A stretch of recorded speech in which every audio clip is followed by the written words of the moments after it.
And to the single mom who is praying her way out of survival mode this year, it is a must that we learn how to be intentional with everything that we have in our lives right now.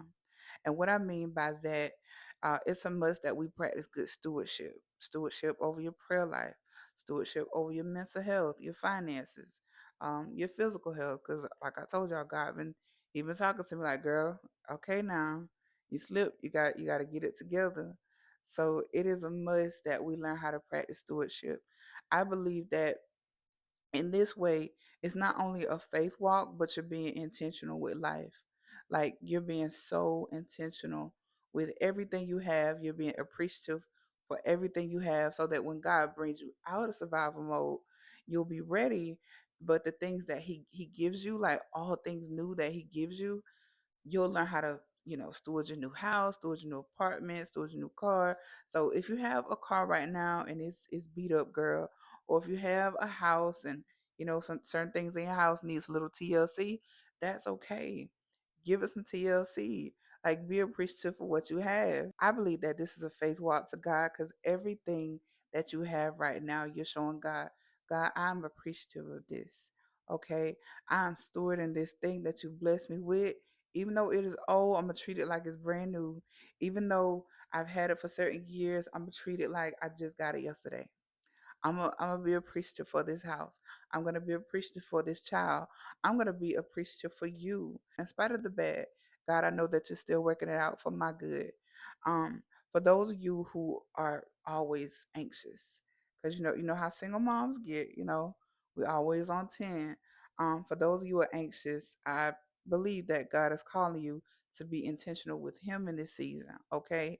You gotta steward your prayer life a little bit better than what you've been doing, because you've allowed life to make you, like, it drain you, so like in this season right now, while you praying your way out of survival mode and you're taking the steps, you also got to be intentional with your prayer time. It may seem like going to bed, after the kids, because girl, we the last ones to go to bed, but it may mean, spending that time with God, having your journal beside you. I always got a journal beside me, because no matter what I feel or how I'm feeling, I'm gonna make sure I'm gonna run to my daddy and tell him, listen, I got this stuff going on. I need to talk to you about this. So you gotta be intentional with your prayer life. This is something that I learned too. God is so intentional about you, and it's a must. We make it a due diligence to be intentional with God. And that could mean spending more time with him. That could mean fasting. Just so many things. But the more you draw close to God, the more peace he gives you. Like I told y'all one time, it's like a faith exchange. Whatever you store in God, God will restore in you. So steward your prayer life. Like, it's okay to go to him. You say you don't have nobody in your corner. You say, you know, I really want to talk to people, but I really don't trust people like that. Go to God. Psalm 34:17 and 18 says, the Lord hears his people when they call to him for help. He rescues them for all their trouble. The Lord is close to the brokenhearted.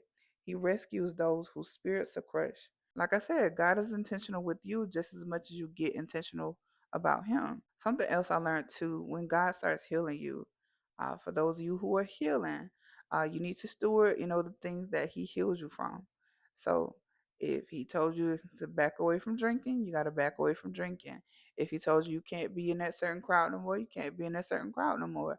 And it's not that you're lonely. It's not that you isolated for no purpose.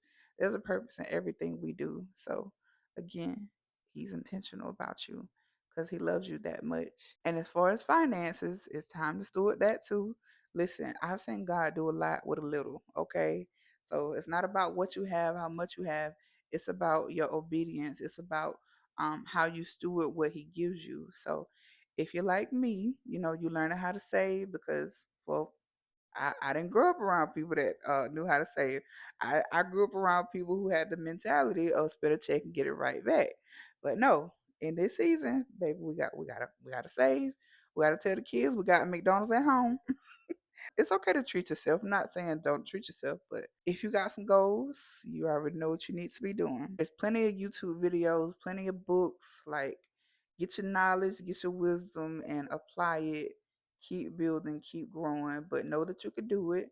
because you are the chosen one, okay? You're the chosen one to break those cycles. All the cycles that I'm talking about, from spiritual all the way to financial, you can do it, okay?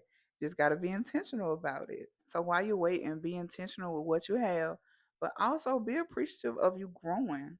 Like, give yourself grace because you are growing. A lot of things that you're aware about that you've never been aware about, that's growth. So I'm proud of you. In case somebody hasn't told you, I'm so proud of you and you should be proud of yourself. And not only are you doing this for you, but the people around you, they're benefiting from your growth. So you got to keep going.